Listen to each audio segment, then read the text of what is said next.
Hi, welcome to Fiberchats. My name is Irina, I'm the host here, and my guest today is a new but really good friend of mine, Meret, the organizer of Swiss Yarn Festival and designer of, I'll let you say it because that's one of those hard for me to pronounce name. Is it Butzeria? Butzeria. Butzeria. You see, I was Yeah. close enough. I wasn't that far off. No, you were pretty close to it. Yes. Well, welcome to my channel. Oh, and I forgot to say that you're also a YouTuber. I was actually binge watching some of your videos lately. So we've Uh, met at Barcelona Festival, and Nara, thank you because you helped me to make a new and really good friend. We spent a lot of time in Barcelona chatting about like all things knitting and festival organization. So let's recreate that 3 days in Barcelona, I guess, here in an hour in shorter version.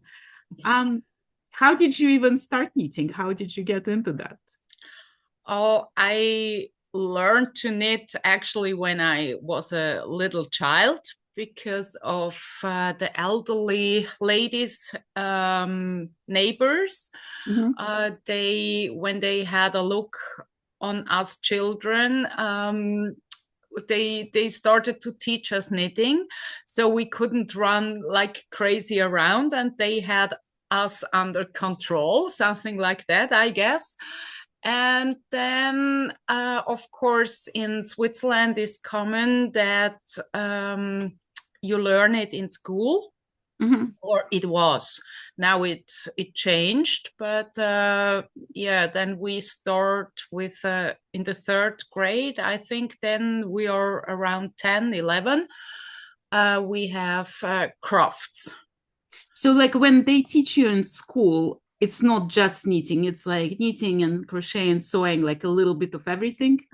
Yes, sewing, all the crafts that a good housewife should uh, will No. have, yeah, has to know, because you need to knit socks for your husband, and you have, if they are have holes in, you have to darn it. You know, And it's funny, like I remember like one of my early childhood memories is my grandmother teaching me how to darn socks. She had that like wooden mushroom that you would stick inside of the heel, and then she would show me this whole like weaving technique of how to like actually my needle skills were probably I didn't learn to knit or crochet as a child. I mean, she showed me knitting for like a little bit, but my needle skills totally come from my grandmother. Like she taught me how to embroider and she taught me how to darn things and how to stitch things. So no, cheers to grandmas for teaching yes, us some useful skills, you know. yeah, that's true. And not uh, during my time in school, but my mother, they had to knit socks in school, and Oh, then to cut inside to make a hole, and then to learn how to darn them. So we didn't had to do that, because I think it's quite hard to the yeah, this is first. cruel. Yeah. To achieve the whole sock. And I mean, I've been knitting now intensely for 7 years. I only knitted two pairs of socks because I don't know why, but socks just Socks. seems yeah, seriously. But just to imagine that after I went through all this labor, I had to like cut a hole in it just to learn how to darn. Like that's really cruel. Yeah, it is. It is. So I'm really happy we didn't have Well, do you to remember do like that. some of your first projects that you were making as a kid? Um, I think it was mostly something like shawls for my dolls, stuff like that, or little blankets for them, but not really. I don't remember really what. Wearing something. Yeah. So, but for sure, no. no sweaters or stuff like that. It was mostly easy things, except then in school. First, we learned to knit socks, and after in high school, we were allowed to make, or we should make, a sweater. Mhm. And I remember that summer holiday or summer vacation came, and my sweater wasn't finished. And my teacher gave it to me and said, "Okay, take it home and finish it at home, please." And I said, "Yes, of course, I will do." And I Is it frocked still the in a whole. project then? I frocked it because I didn't like in this time crafting.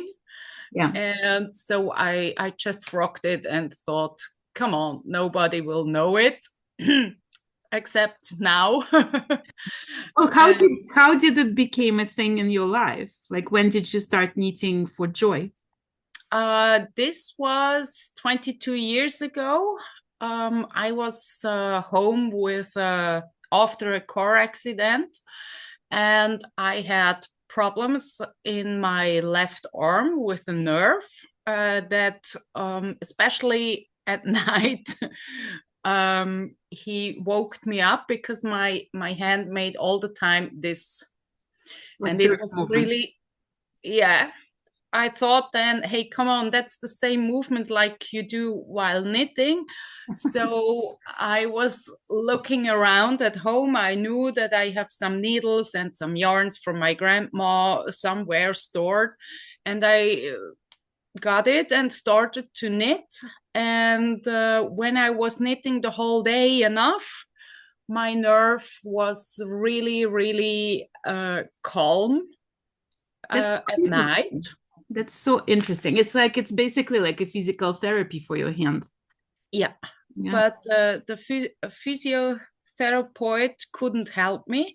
They had all no clue what it is. Right. And soon after I started to knit, um, it stopped. And then yeah, I started to make scarves and hats, just easy stuff. And then my friends started to come. Oh, Meret, can you make me a hat with a GMC logo, or some socks with the BMW logo? And so I started to design. Well, you go from like knitting hats and socks into intarsia and then double knitting, which I guess it's sort of semi-logical. I have to tell you, like I'm great at brioche. I got brioche like with good friends.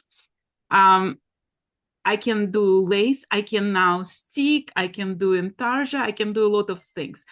Double knitting somehow trips me up still. I've tried, I played with it a little bit, and Duke of Nico, if you're listening, thank you for putting tutorial in continental knitting. That was very helpful. But like somehow like those floats end up on the front when they're not supposed to. Like I don't know what I'm doing. Why double knitting? Like what did you find so attractive and appealing about double knitting? Um, because I was too lazy to practice Fair Isle stranded knitting.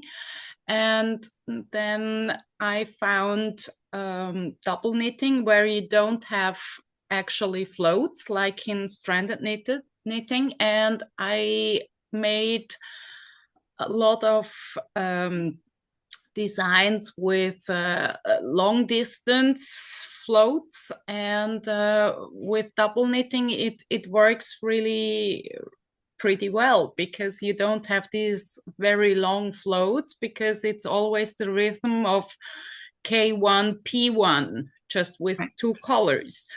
And yeah, I always say I started to double knit because I was too lazy to practice ferrule. I can tell you. So you coming to Boston to visit me actually before Vogue Knitting Live, and I can't tell you how excited I am about the class that you're gonna teach at the Unruly Stitch, because like to have somebody live showing you the techniques that you're struggling with, it makes all the difference. So I'm super excited for that class. Can't wait. If you want to change your ticket and come a week earlier just to teach me, you're welcome. But you started teaching also double knitting. Is it like, it's one thing when you do something yourself, when you teach, it's sort of like you're responsible for all these people and making them understand in different ways, and they coming with like me tripping you with different knitting techniques, right? Because I'm a combination continental knitter, so suddenly you like, oh, let me look how she does it so I can explain it properly. Did you find teaching difficult, or was it natural for you? Um, it's maybe a mix, but I never had the self-esteem that I think, or that I thought I would be good in teaching, because normally I think, okay, I can knit nearly everything, but I can't explain it so others understand. But I teached my first workshop in 2016, Mm-hmm. and I was super nervous and but it worked out well. The ladies understood what I tried to explain, and everybody went out after 3 hours with a big smile on the face and happy. And I think many stayed with double knitting, not just double knitting, but Right. practice it or use it for many things. And so this started to give me also the self esteem that I can't be that wrong how I teach. And then in, I think, 2017 or 18, I went to the Bredagen. That's the yarn festival in the Netherlands. Uh-huh. And there I had a little shock because they were knitting differently. I'm a continental knitter, and I never questioned it myself that there are other techniques in the world. And then I was there sitting in front of 15 ladies, and everybody was a thrower. And I was there, whoa, shit, what's that? And so I immediately had to caption what they do and how they hold the yarns, and how different it will be with double knitting. But I was lucky enough, there was a very, very nice lady who realized my struggle. Right. And she just said, I understood, you have to do it like this. And so in this class I learned a lot as well.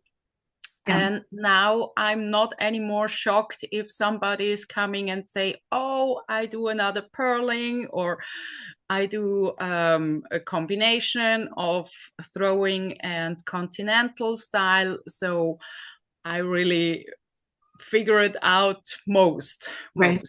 It's funny because I just had that conversation on Instagram with Catherine LeBlanc. She's like one of my Human Southwest Needs participants. And she saw me purling in combination continental. And she was like, that's funny because like I do it the same way, but I hold my yarn in the left hand. Is that wrong? And I was like, listen, if the fabric looks the same, it's not wrong. It's just different, right? Because like we can get to the same result through different gates. Yes, As, yes, as long as you don't twist your stitches and they end up the way they're supposed to look, it's all right. It's all just different ways of knitting. definitely. And I think that's also very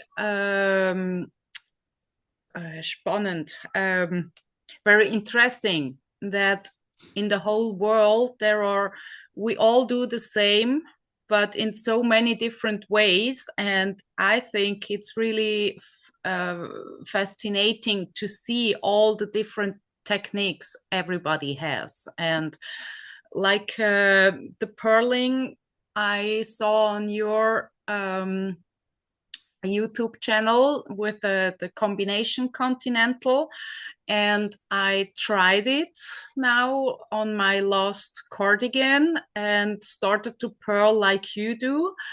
And I really had to say, wow, okay, that's a real cool way, and with less movement Yeah, it's and very not. ergonomic. Like you have to adjust the knitting side, right? Like you have to understand that it turns the stitches around.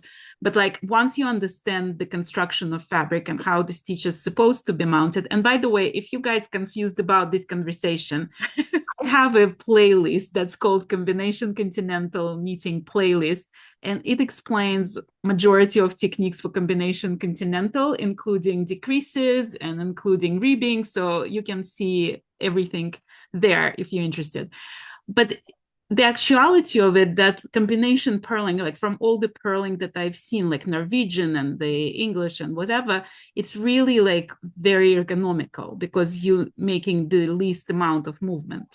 Yeah. Sometimes like I know that like for a lot of people like they like to knit and they hate to purl, like so sometimes like just switching around and seeing if that's more comfortable can be a thing. And I know, for example, like some people when they do fair isle, they hold both strands in one hand and they just do it that way. For me, it's actually more convenient and faster to do English throwing in one hand and continental in another. And it's just like, so you can combine all these different techniques to see what most comfortable for you, right? Yeah, true. Well, let's chat a little bit about how you found yourself an organizer or one of the two organizers of Swiss Yarn Festival. How did you find yourself in that role? Um, that was also a little bit more by accident. My friend Asita, I knew that she would like to organize a festival in Switzerland together with two other friends of her. And she lives in Bern. I'm close to Zurich, so we are not seeing us so much, but we texted often. And I often ask her, how is it going? Do you have already a date? And stuff like that. And one day she wrote me, no, we struggled to find a location. And so I said, oh, here in my hometown there is a event hotel. It was before a spinning mill that is renovated and everything. So if you like, I get in contact with them to see how much it would cost. Right. And I sent her the website of the location and everything. And I thought, oh, it will be too expensive anyway, but yeah, I'm curious. And then they really made us a great price. Mm-hmm. And so Asita came and checked the location um, in real life, and we both fell in love with this location very quickly. And so she was talking with the other two, and then they too said, oh, we are sorry, we have to step out because we have other Obligation. Projects, yeah, and we have no capacity to organize a festival now. And so Asita asked me if I would help her, and I said, yeah, okay, why not? Okay, so like let's see why not, right? So when you taught that class in Amsterdam, and you figure out that you didn't know the knitting technique, and that was the shock, and you had to learn on your feet. Was there something similar to learning how to organize a yarn festival? No, not that much, like different knitting styles, because in the past, or in my youth, I organized disco nights with bar and everything. And before, I think it was between 2010 and 2015, I organized with my sister craft markets, but mostly 1 day craft markets. And so I knew quite a bit about organizing an event, but not that big. Right. Well, when I'm looking at the list of vendors and list of instructors that you get, I mean, we're talking it's like A-list celebrities there that you get to teach at your festival, and really some incredible vendors with like super luxurious yarns. How did that came to be a reality? Was it difficult to find the right mix of vendors and the right mix of the instructors? We are going now for 25 into our fifth edition.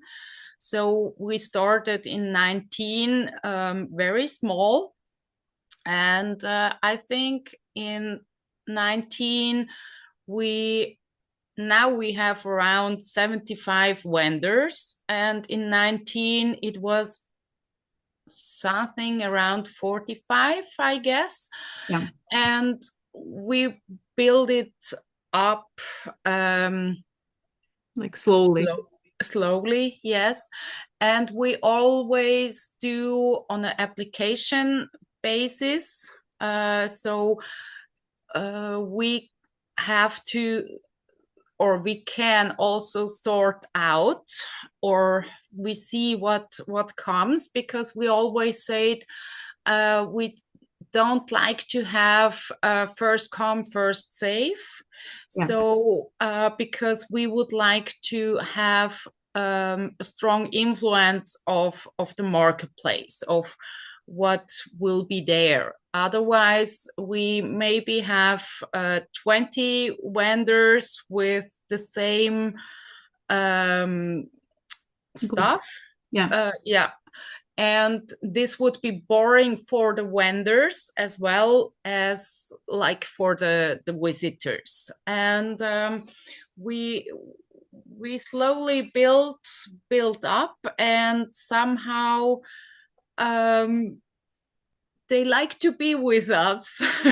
I guess you're great organizers if they like to be with you and they like to come back.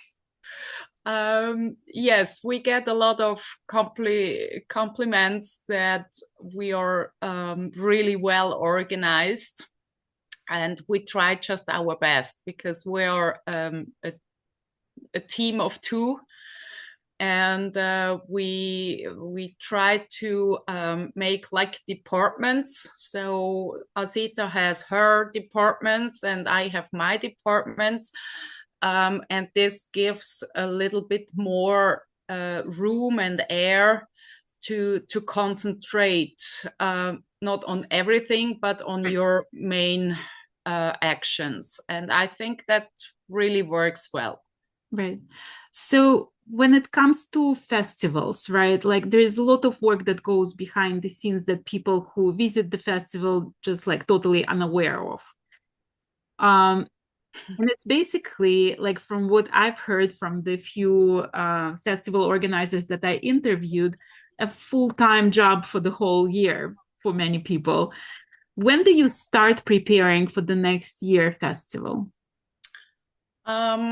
in the back scene, we start around July. Mm-hmm. Hardly or more concentrated, but we do a whole lot of talking the whole year round. So if the festival is over in the beginning of April, we have a few days off, and then but it starts very soon again to talk about new dates, or because we are still in this hyper modus of the adrenaline Right. The previous. rush from the festival, that we have already a lot of ideas, who we could ask or invite for the next festival, or even for the festival in 2 years. So yeah, I would say really working starts around July.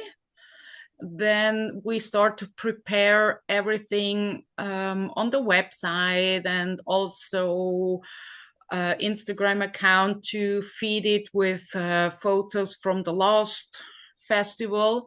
And normally in September, we open the application period Yeah. until mid of October.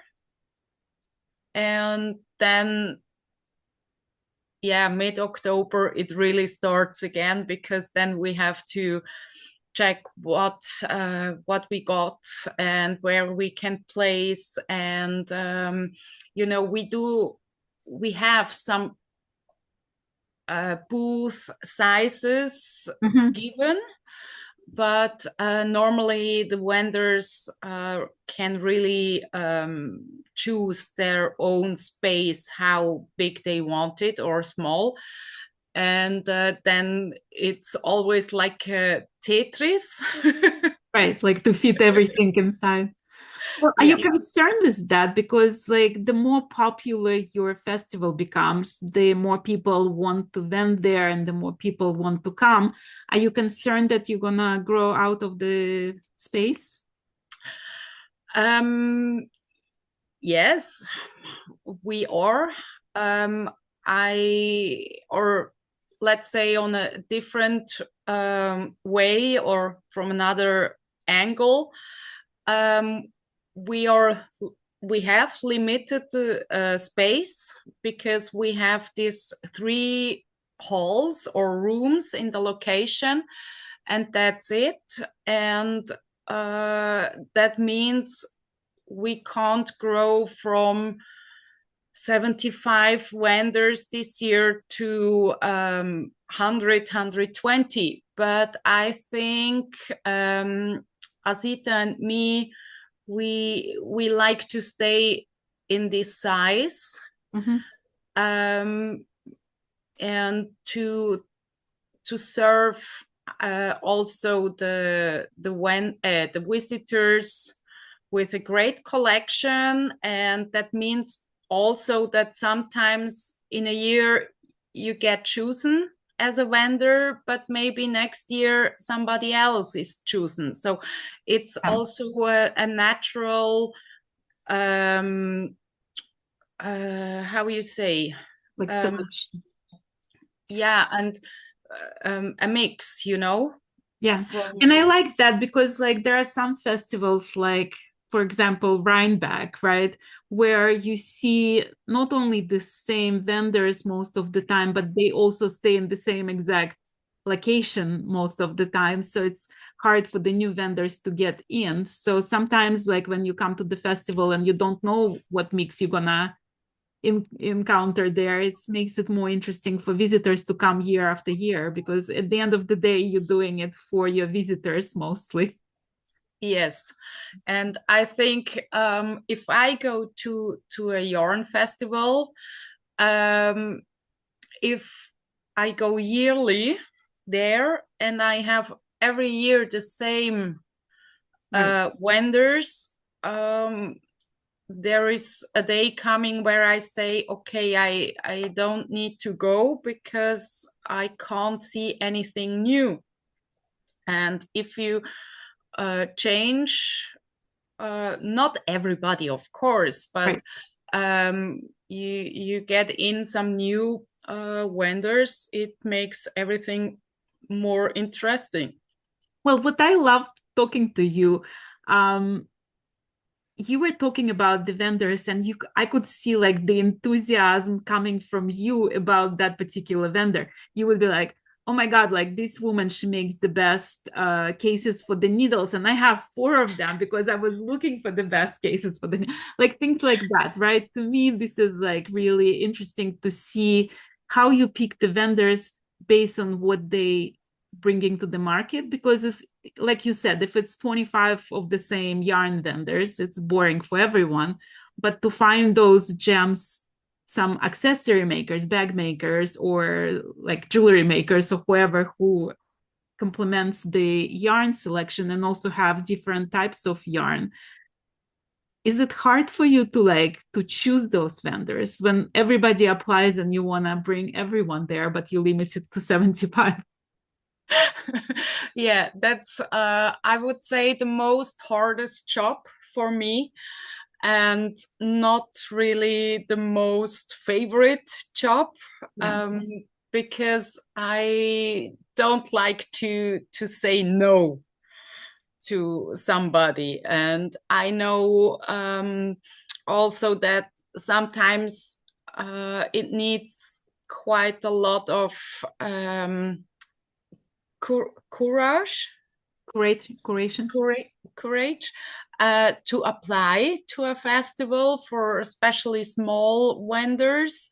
Yeah. And if you, um, yeah, you can break the hearts of them if you have to say no. So that's really not easy job, but I have to do it. I mean, And that's also like it's sort of like college admission process in the US, right? Like you're applying to all these places in hopes that you're gonna make it there, and then you don't know why they chose somebody else over you because it might not have nothing to do with you. You might be on paper a better candidate, but they just already have somebody like you and they needed somebody different. So it's in the same way, like you might have most beautiful goods, but there is somebody who has very similar, who is already a vendor. So it's it's hard. It's like that process of selection of the whole mix and not just individual vendors necessarily. yes, and it we have then also at the end, of course, because of the limited space, and then it depends also which booth size that uh, two similar vendors choosing, and we can't decide which one we would like to have, but we can take only one. Then it can happen that the booth size decides, because we have one booth left of this size but not of the other, and then we try to use this as a natural help. Right. Well, you have this one reel on Instagram from last year festival where I think it was Nara who did the reel and asking people like, "What's your favorite part about the festival?" And majority of people basically were saying it's reconnecting with friends and seeing the customers from the email list and meeting them in real life. What's favorite part for you for this festival? um, to connect with so many lovely people, and because of organizing it, I became a little bit the helicopter mama of 75 vendors. not only the Wenders, but yeah, I also, of course, of the teachers and also of the visitors. If I could, I would probably stand at the entrance the whole weekend and welcome everybody Right. personnel, because it's the spirit in, or the atmosphere at in these 3 days are so special. And it's I don't know, I could live in. Well, when it comes to those 3 days, is it like the ultimate high that like everything goes smoothly and you did your job right and everything is prepared and like nothing goes wrong? Or is it the most stressful 3 days of the whole year? All in one.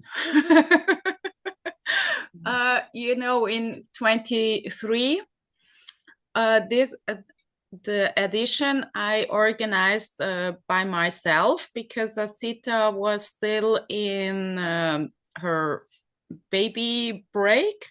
Yeah. And I was under adrenaline. I would say it started in mid-October until end of April. I was really like this. And I maybe a week before the festival, I had to calm myself. And I told myself, come on, Meret, there will be so much that can and will go wrong during the festival. But you are a knitter. And if mistakes happen, you try to fix it. Yeah. So just go like this into these 3 days. And of course, for me, it's a bit more than only 3 days, because I start one day before with install the booth and everything, and welcome the vendors, and picking up the designers at the airport. And already in the evening, dinner with the people who are around already. So yeah, for me, it's maybe 5 to 6 days full full power. Right. And so much can go wrong, but we have gorgeous helpers during the festival at the uh, daily, where you can get your ticket, Right. box office, at the info point. And they just know how to handle also if something happens, and they don't need Asita or me all the time, because they know, okay, somebody didn't got the ticket for the workshop, but we can do like this. Right. And so yeah, I think it's also a little bit of flexibility, strong nerves, a lot of coffee and beer. So do you get the time to just like relax and enjoy that cup of, glass of beer with friends? Yeah, in the evening. Yeah. In the evening, there I really can. Of course, the adrenaline is still on high level and everything, but when during the day, is it still yeah, I would say then I'm in full mood of ADHD, especially of the H. And I don't really find the peace to sit down, or to be at my booth and selling. So my friend is mostly at the booth and selling my patterns for me. And I'm just walking around and looking and going outside and talking with vendors or with the visitors. And of course, I try a few times per day to walk through the rooms and at least to just check the faces of the vendors if they happy or that they know, okay, she is around. If I have a problem, I can reach out to her. But in the evening, then of course it's sitting down and drinking beer with knitting friends. Right. So when we met at Barcelona, you coming there just as a visitor, and so for you, I'm imagining it's a great time because you get to see other people sweat, but you get to enjoy the fruit of their labor, and just chat with people that you already know, meet new friends, things like that. When you come to another festival, and I'm not talking exclusively about Barcelona or specifically about Barcelona, but just like in general, different festival, do you look at it from the point of view like, what can I adapt for my festival? What they doing better than me? What they could improve on critically? Like, what goes through your mind? um, yeah, it's normally if I go to a festival, I'm there 3 person in one because I go as a private one, Meret. I go as the designer, Butzeria, and of course I go as well as Swiss Yarn Festival because each is a huge part of or became a huge part of my personality. And then I think I look at the other festivals with all the 3 different personalities. Right. So if I, or it maybe also depends a little bit in which mood I'm be, but of course, it always comes up, they do it like this, or okay, here it runs like this, or it works like this. And it's always fantastic to see how other are doing the job. And sometimes you stumble over a good idea and you just normally you can't just take it one by one and apply it to your festival because the location is different, the mentality is different.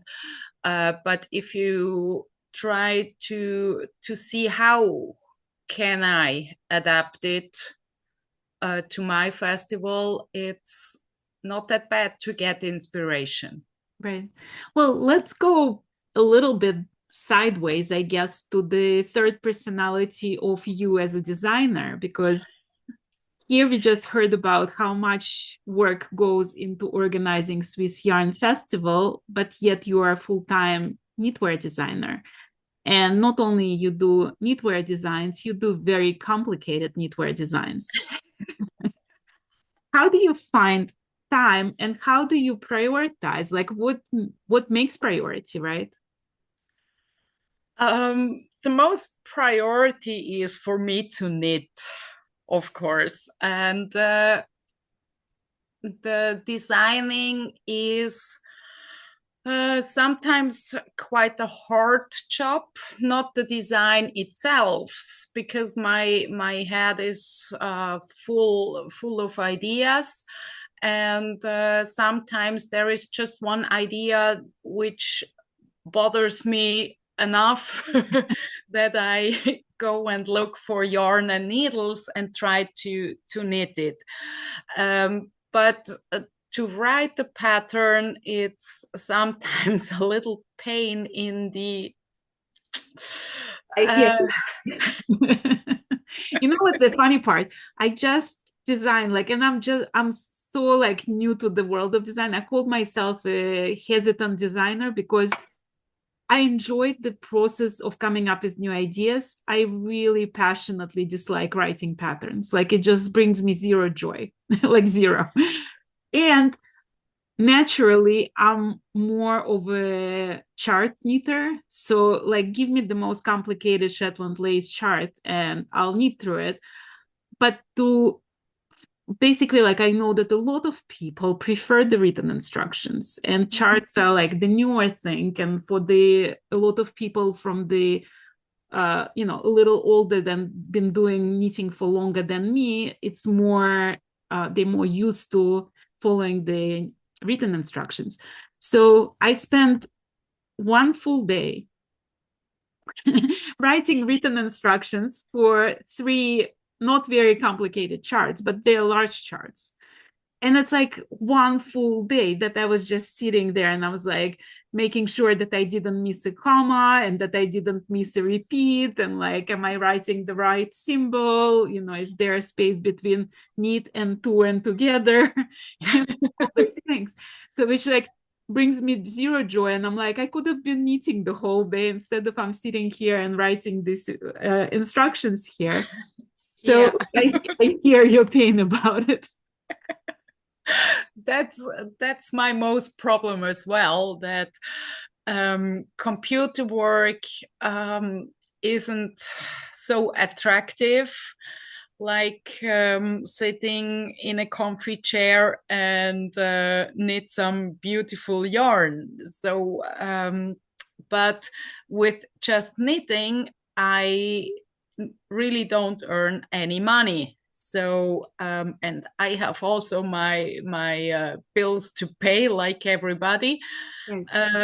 So that's why I have to force me from time to time to write down a pattern. Like I was talking with Isabel Kramer about it, right? Like, once you announce to the world that you are a knitwear designer, it sort of puts this pressure on you to keep the production going, because you can't just do like what I do and like pop a design and then sit and like wait until next idea comes to mind. You have to have it at some sort of some schedule. Yeah Does that put extra pressure on you to keep productive and to keep going and to come up with the next idea and the next and the next? And I would say not to have the next idea is the big pressure. For me, really is the big pressure to release a new pattern, because I have really too many ideas in my head. And even if I haven't an idea anymore, I have at least 20 designs somewhere knitted but not written.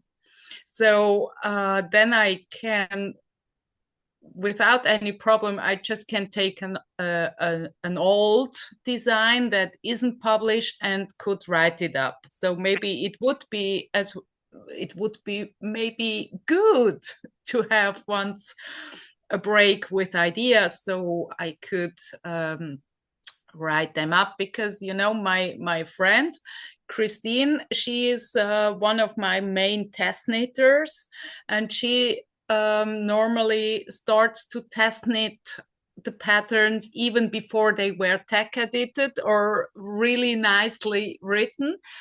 And she has a shelf dedicated to future test knits of Meret.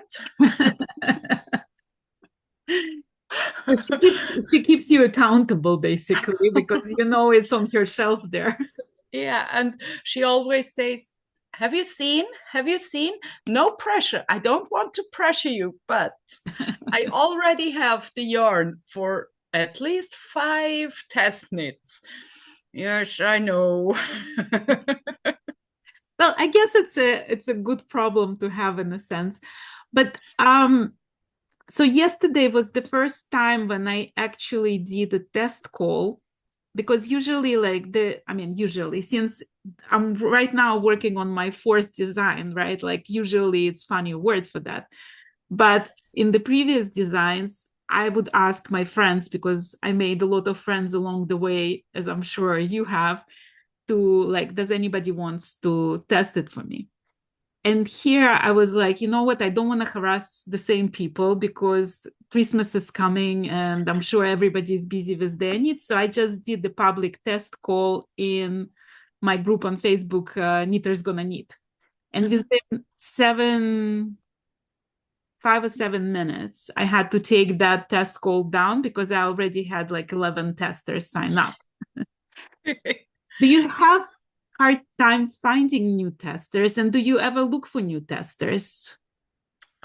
Yes, I look for testers, and I have on my website, Application. uh, yeah, an application where you can sign in to my testnet pool. Mhm. And this is separated from the newsletter. So if I have a testnet, I just can send really to the pool an email with all the necessary informations, and then I just wait what is coming back. And of course, not. I think I have around 120 knitters in the pool, Yeah, and normally I get around 10, 15 back. It depends on the design. right. uh Lilybeth sweater, it made whoosh, and I had probably 25 or something like that. Yeah, And with double knitting, there is maybe three or so. brave souls. So in this case, it's always great. And of course, especially, when I have a sweater, uh, then I have immediately a lot of test knitters who would like to knit a size S or M or maybe also L. But for 2, 3, 4, 5 XL isn't easy to get. Right. But I also get now with this test knit to pull in contact with the larger sizes, and that's pretty cool, because um, for me there is the most doubt in my designing, because for me it's not always easy to really Right. figure Right. out and grade, the sizes, especially the bigger sizes, and to have test knitters in these sizes who are happy after the test knit. Yeah. That's really worth. Yeah. No, and And it helps a lot because, like, I mean, we're all so different, right? So what fits one person perfectly looks funny on somebody else. And yeah, it's helpful for the designer when you grade theoretically. So you don't really know if it's gonna work as you envision it. So it helps when you see the testers knitting it and see how it looks on them to adjust it a little, maybe. yeah. And I think it's, for me it's also important to see uh, beginner or not, how you say, It's not an expert. not the most crazy knitters who can knit everything, but all the levels, Yeah. and how they can adapt what I was designing and writing and grading. And for example, somebody with a big breast can add some Short rows. yeah, and implement it, but it really fits her body afterwards. And that's also always very good to see.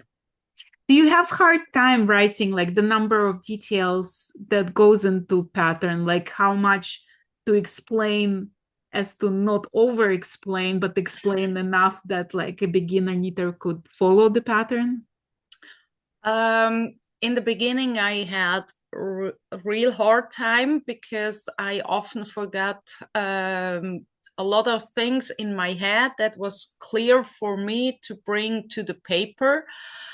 I was lucky enough to have an absolutely brilliant tech editor, and he trained me Nice. very well to write good patterns, uh, even if it would be an intermediate pattern, in a way that a beginner knitter could knit it as well, but Right. the intermediate knitter didn't get bored. And yeah, he didn't do tech editing at the moment, or since a year. So I really hope he comes back again one day, because I miss him. And we really find, we worked for 3 years together, I think. And it was always really, really cool to talk with him. We only talked by email, but it was so cool. All the tips and hints, and the Meret, here you have to be more careful. Well, That was really cool. let me ask you about the role that knitting community makes in your life today. Like when you first started knitting and you were learning to knit or you were playing with your first designs, I'm sure it's very different from where you are today because like the longer we are in this game, the more people we meet along the way, the more friends we make along the way. How did knitting community change your life? Uh, Immensely, I would say. Yes. I think it really helped me also to come out of my home again, um, because you know, I said I came to knitting because of the car accident, and this car accident is also responsible that I lost my normal job then, and I wasn't really able to work for 5 years. So this time it was from 23 to 28, 10, where I was at home. And of course, I had my friends, but not that many. And mostly I stayed at home, and yeah, became a son also, or gave birth to a son. And so I was just a mother at home. And with knitting, everything really changed, because I traveled to festivals. I travel to festivals to teach. I meet people there while teaching, but also on the marketplace, in the evening while we have dinner. And yeah, it really changed my life. No, I feel the same way because it's like it started with like me sitting and knitting on my sofa and being by myself to now this immense community that I got to know. And the funny part, what I find, and I'm sure you have similar experience, that like let's say I came to Barcelona and I didn't think I'm gonna know anybody, and I knew so many people there. Like some people were on my channel as you know being interviewed on my channel. Some people I met on different festivals. Some people I just knew from, running into them at some places. So it's like, it was really interesting to come to a foreign for me country and think that I don't know anybody and discover how many people I actually knew there. So it makes the world much cozier because you can go somewhere and you can meet people who have the same interests as you and, make new friends everywhere. Yeah, and you can't get lost, You just have to take out your knitting needles and sitting there, and at least somebody will talk with you. Well, I'm so glad that Barcelona brought you and me together because, it's gonna be definitely a continued friendship. It was one of those rare times when you meet somebody and like within 15 minutes, you're best friends. So, I'm very excited for you to come visit me in Boston, teach a class here, then release teach, and then we're traveling together to Vogue Knitting Live in New York. So it's going to be a lot of fun. I'm looking forward to your visit. And thank you so much for sharing your story with me today. It was really lovely. Yeah, thank you for having me. It was great to talk again with you. Yeah, next we should have record everything in Barcelona, right? With What happened in Barcelona stays in Barcelona. I even managed to lose my phone with all the footage there, not intentionally, but yeah, that's a pity, really, because I know you made a lot of photos and videos and great ones.